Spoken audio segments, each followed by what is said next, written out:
Born into a world where my last name opens more doors than I care to walk through, you could say I had it all laid out for me. My dad's the big boss of a company you've probably seen tick across the stock exchange screen more times than you've cursed the morning alarm. Yes, that kind of rich. But if you're expecting tales of a golden girl, draped in designer and sipping champagne for breakfast, you've got the wrong story. Me? I've always kept it real, feet firmly on the ground. Money's nice, sure, but it's not everything. I chose a different path, one that's led me to places money can't buy and experiences no gold card can fetch.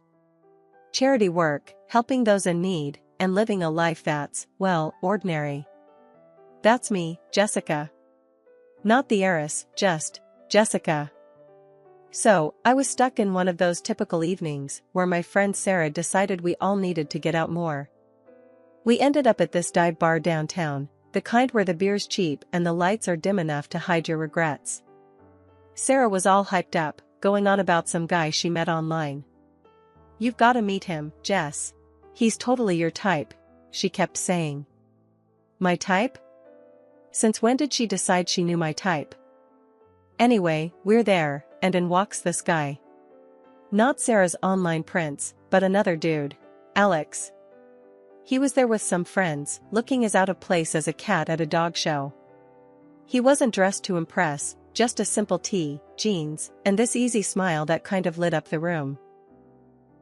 We got to talking, and it was easy. Like, really easy. He worked some manager job at a place I'd never heard of, nothing fancy, but he talked about it with this passion that was kinda infectious. "You really dig your job, huh?" I remember asking, sipping on my third beer. "Absolutely," Alex shot back, leaning in. "Every day's a challenge. But hey, I'm not here to bore you with work talk. What about you?" Sarah mentioned charity work. I shrugged, trying to downplay it. "Yes, a bit of this and that. Just trying to do my bit, you know?" "That's cool. Really cool," he said, and I could tell he meant it. Not in a trying to impress you sort of way, but genuinely. The night rolled on, our group mingling, but Alex and I kind of stuck together, chatting about everything and nothing. It was refreshing, talking to someone who wasn't trying to sell me on some investment or brag about their latest acquisition. As the night was winding down, Alex got this look in his eye, like he was working up to something. "Hey, Jessica, I know this is kind of forward, but would you want to grab dinner with me sometime? Just us?" I remember feeling this mix of surprise and excitement. "Sure," I said, trying to sound cool about it. "I'd like that." On the way home, Sarah was all giggles and "I told you so's." I just smiled, thinking about the evening. Alex was a breath of fresh air in my often too stale world. Little did I know how much things were about to change. It wasn't long before going out turned into hanging out at each other's places, which, let's be real, mostly meant my cozy apartment because Alex's roommates were a circus and a half. One evening, sprawled on the couch after devouring what might be the world's most average takeout pizza, Alex turned to me, his eyes serious, but his tone light. "Jessica, how do you feel about making this a more permanent arrangement?" he asked, crumbs still clinging to the corner of his mouth. I raised an eyebrow. "You proposing we split a Netflix account or something more along the lines of a lease?" He chuckled, brushing off the crumbs. "Well, I was thinking more like a life together. But hey, we can start with Netflix." The simplicity of it, the straightforwardness, no grand gestures or dramatic backdrops, just us, in our element. It felt right. "Alex, if you're asking what I think you're asking. Yes. 1,000 times, yes." And just like that, with the aroma of cheap pizza as our witness, we decided to tie the knot. It was swift, sure, but when you know, you know. Telling our families was the next hurdle. My folks, well, they've always been about the "as long as you're happy" mantra, but this was putting it to the test. Dad, with his business empire, and Mom, the socialite, they had visions of me settling down with someone more in our circle. I broke the news over dinner, the fancy kind, where you're not sure which fork to use for the salad. "Mom, Dad, I'm getting married to Alex," I said, the words tumbling out in a rush. Dad paused, fork midair. "Alex? The manager chap? Well, that's quick." Mom simply smiled, a bit too tightly. "Dear, are you sure? This is rather sudden, isn't it?" But I was firm. "Yes, I'm sure. He's amazing, and we're really happy together." Their skepticism was palpable, but so was their love. "Well, if he makes you happy, darling," Mom conceded, and Dad nodded in agreement. Alex's folks were a whole different ball game. We went over to their place, a cozy little house that seemed always to smell like fresh cookies, or something equally comforting. Judy and Martin, they were as down-to-earth as they come, and they welcomed me like I'd always been a part of the family. "Alex tells us you're setting a date?" Martin asked, passing me a plate of those infamous cookies. "Yes, we're thinking sooner rather than later. Small ceremony, nothing fancy," I replied, trying to gauge their reaction. Judy beamed. "Oh, sweetheart, that's wonderful. We're just thrilled for you both." Their warmth was enveloping, a stark contrast to the cautious optimism of my own parents. It was clear, right from the get-go, that our worlds were different, but the common ground was the genuine happiness for me and Alex. Planning the wedding, we were on the same page: keep it simple, keep it us. A small ceremony, close friends and family, and an open bar because, as Alex put it, if we're doing this, we're making sure everyone's having a good time. And that's how it went down. A swift engagement, not because we were rushing, but because everything just clicked into place. Amid the whirlwind, there were quiet moments, looks shared between us that said, "We're doing the right thing." And we really were. Living with Alex started off as everything I'd hoped for and more. We were like two peas in a pod, making our little corner of the world in that cozy, modern apartment I had rented.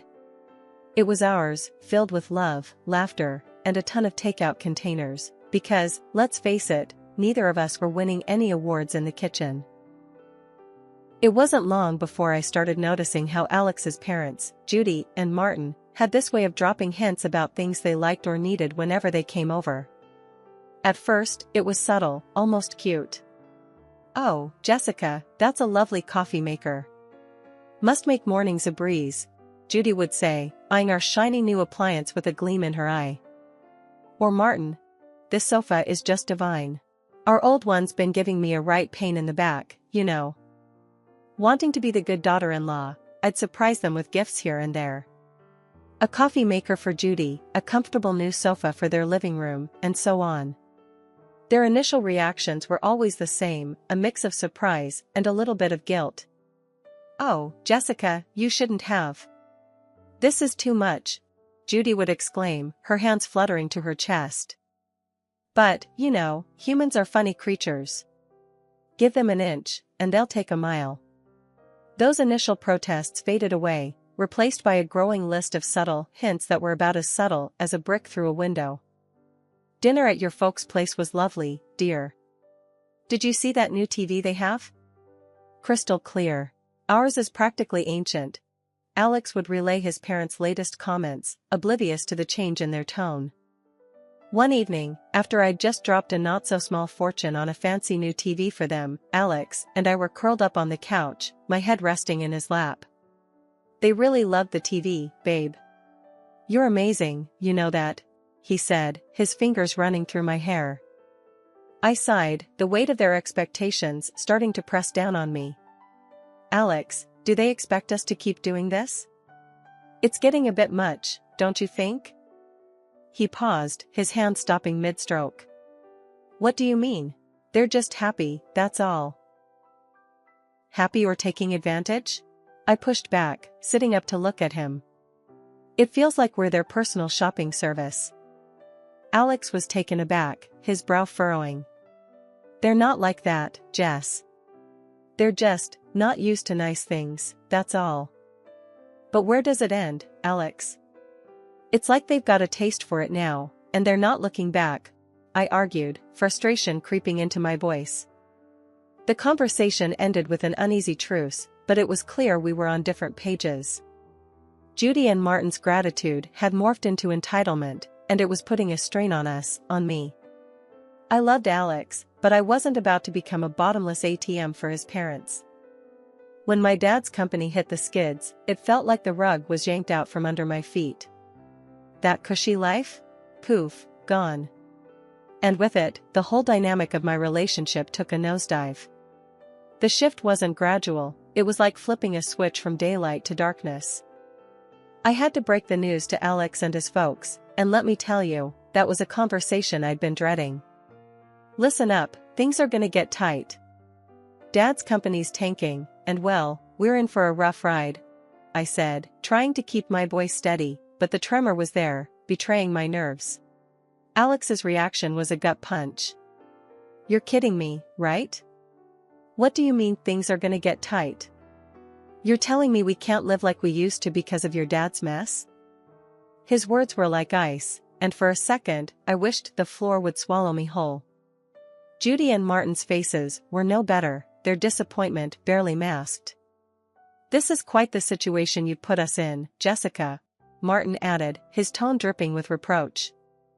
And just like that, the warmth and camaraderie we once shared evaporated, replaced by this cold expectation that somehow, I was to blame for my family's financial downturn.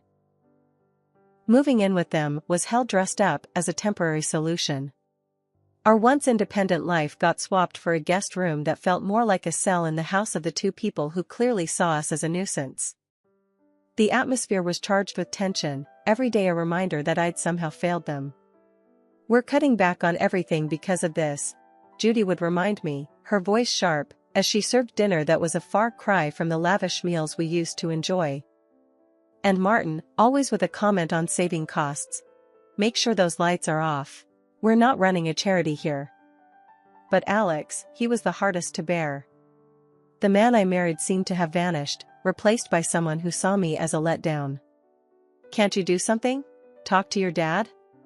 It's like you don't even care we're living like this. He'd snap, anger flaring over the smallest things. Our conversations, once easy and filled with future plans, now were minefields. Every word I said was a potential trigger for another outburst. I thought marrying you meant security, not this struggle, he'd throw at me during arguments, his words slicing through me. It was clear we weren't just dealing with financial stress. This was a test of our relationship, a revelation of true colors under pressure. I was stuck in the middle, battling the disillusionment from my husband and his parents, while grappling with my own sense of failure. Judy's birthday dinner was supposed to be this cozy family thing at some upscale restaurant, a break from the constant tension. But it turned into the showdown of a lifetime. I should have seen it coming, the way things had been going at their place. We're all sitting there, menu in hand, and I'm trying to keep the peace, just blend into the background. That plan got torpedoed the second orders started flying. Alex, with this grin that made my skin crawl, goes, "Let's get the steak and the lobster for us," and he throws a look my way, 1 part smug, 2 parts cruel. Jessica can do with the soup of the day. Gotta save where we can, right? They all laugh like it's the best joke they've heard in ages. Judy adds her 2 cents. Absolutely, can't have Jessica overspending now, can we? I felt this flush of heat, not embarrassment, but pure fury. Really? Soup? What's this, some kind of sick joke? I snapped back, my voice sharper than I intended. Oh, come on, Jessica. It's just a bit of fun, Alex said, that smirk still plastered on his face. That's when I lost it. Fun? This is your idea of fun? When the chips are down, you just show how petty you really are. I can't believe I fell for your act. You could hear a pin drop. The whole restaurant was watching now, the awkwardness off the charts. I didn't sit back down. Keep your fancy dishes and your pathetic jokes. I'm out, I said, standing up so fast my chair nearly toppled over. The noise echoed, turning more heads our way. Alex reached out, trying to play the peacemaker. Jessica, don't. Let's not make this a scene. A scene? You think I care about making a scene after that stunt? This is about respect, something you clearly have none of. I yanked my arm free and made for the exit, the weight of their stares on my back. Stepping out into the night felt like breaking out of prison. My phone was blowing up, Alex no doubt, trying to do damage control. I ignored it, my mind made up. I drove back to their place, a storm of emotions brewing inside. How had things gone so sour? Alex and I were a team, or so I thought. But that dinner? It was a slap in the face, a wake-up call I couldn't ignore. Back at the house, I packed my bags in record time, each folded shirt a reminder of the life I was leaving behind. It wasn't just about leaving a place, it was about leaving a relationship that had shown its true colors. I turned off my phone, cutting off the barrage of messages. The silence was eerie, but welcome. That night wasn't just the end of a disastrous dinner, it was the close of a chapter one had no interest in revisiting. After the disaster that was Judy's birthday dinner, I found myself driving to my parents' house. The night was quiet, a stark contrast to the storm raging inside me.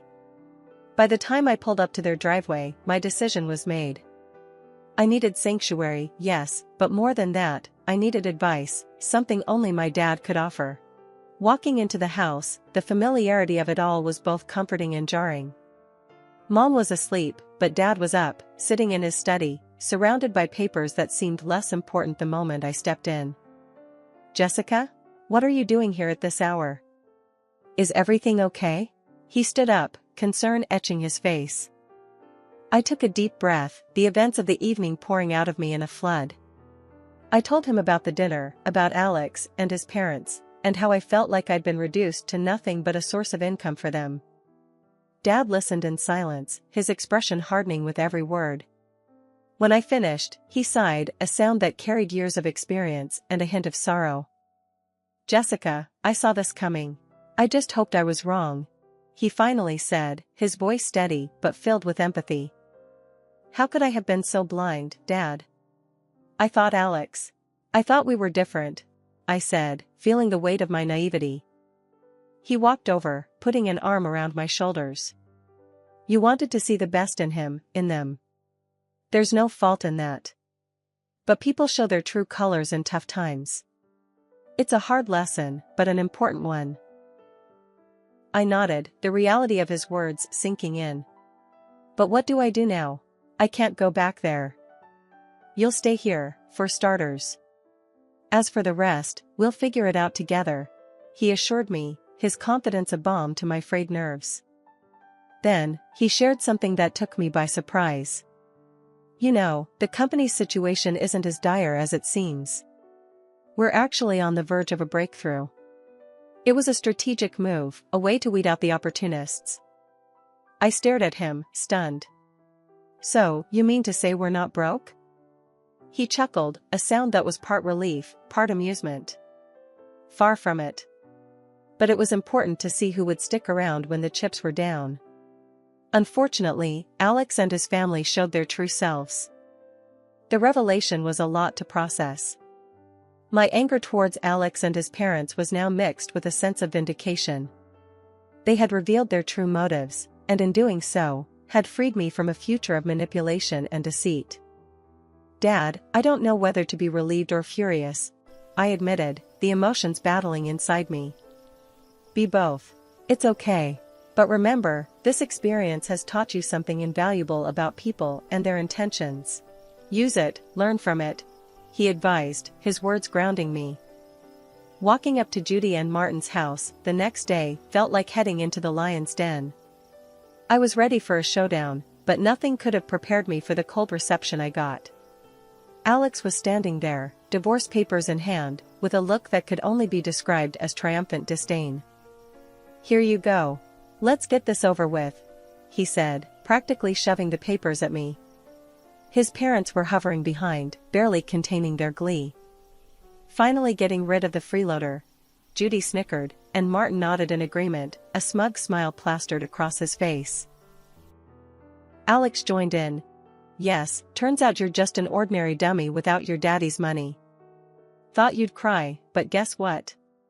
We don't need a tearful mess around here." Their words stung, but not in the way they expected. I felt a bizarre mix of anger and liberation. I looked at the papers, then at them, and without a word, signed where I needed to. As I did, their smiles widened, thinking they'd won. But I had the last laugh. Pulling out a newspaper from my bag, I slapped it down on the table with more force than necessary. "Thought you might find this interesting," I said, my voice dripping with unrestrained satisfaction. The headline screamed about my dad's company making a monumental comeback, profits soaring higher than ever. Watching their faces drain of color was a sight I'd pay to see again. Judy and Martin's smugness vanished, replaced by shock, then desperation. Alex's arrogance crumbled, leaving him looking like a child who'd just lost his favorite toy. Judy suddenly switched gears, stepping towards me with arms wide open. "Oh, my sweet girl, it's all a big misunderstanding. Let's hug it out." Martin, ever the opportunist, chimed in. "Let's not rush things. Sit down, have a coffee, and we can talk this through." And Alex, oh, Alex, he was the picture of regret. "I was wrong, okay? We can fix this. I want to make everything right. Please." Their sudden change of heart was almost comical. Almost. I couldn't help but laugh, a deep, hearty sound that felt cleansing. "You three are something else, you know that? But here's a newsflash for you, I'm done. Done with the lies, the manipulation, and the so-called family that only values me for my bank account." I turned to leave, their protests and pleas fading into the background. They called after me, a mix of desperation and disbelief in their voices, but I didn't look back. Not this time. After the spectacle at Judy and Martin's house, I was done.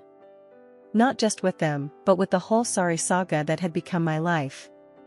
I needed a fresh start, a clean slate. So, I took some time, holed up at my folks' place, getting my head and heart back in the game. One afternoon, a couple of weeks after the divorce was finalized, I was out for coffee with Sarah, my ever-supportive friend who had been there through it all. "Girl, you look like a weight's been lifted," she commented, sipping her latte. I laughed, feeling lighter than I had in months. "You have no idea. It's like I can finally breathe again." Sarah leaned in, her expression turning serious. "So, what's next for you, Jess? You've got a clean slate now." I thought about it, stirring my coffee absent-mindedly. "I'm not sure, but I'm excited to find out. Maybe I'll travel, pick up some of the charity work I had to put on hold. As for love," I paused, giving her a wry smile. "I think I'll give that a miss for a while. Just make sure you're doing what makes you happy, okay? You deserve it after all that drama," she said, reaching over to squeeze my hand. "Thanks, Sarah. That's the plan." Not long after that conversation, my phone started buzzing with calls and messages from Alex. He was pleading, saying he'd changed, that we could start over. His parents even got in on the act, sending messages filled with apologies and invitations to talk things over. Sitting in my room, phone in hand, I couldn't help but laugh. The sheer audacity was almost admirable. Almost. I typed out a response, one I'd been mulling over for days. "Alex, moving on means moving forward, not going back to what broke you. I wish you all the best, but this is where our paths end for good. Take care." Hitting send felt like closing the final chapter of a book I'd been stuck in for too long. And just like that, I was ready to start writing a new one. The next few months were a blur of activity. I threw myself into my work, took up volunteering with a vengeance, and even booked a solo trip to a place I'd always wanted to visit. Life was full, and for the first time in a long while, it was fulfilling too. One evening, sitting on a balcony overlooking a bustling street in a far-off city, I realized I'd found what I'd been searching for all along: peace.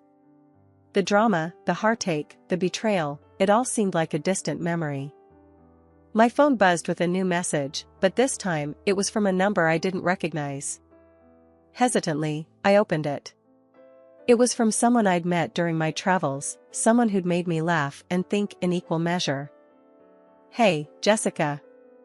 How about dinner when you're back? No expectations, just food and good company." I stared at the message, a smile slowly spreading across my face. Maybe it was time to open my heart again, but on my terms, at my pace. Yes, I'd like that. I typed back, hitting send before I could second-guess myself. Looking out at the city lights, I felt a sense of excitement for the future.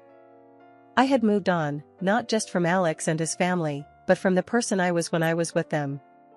I was stronger, wiser, and ready for whatever came next.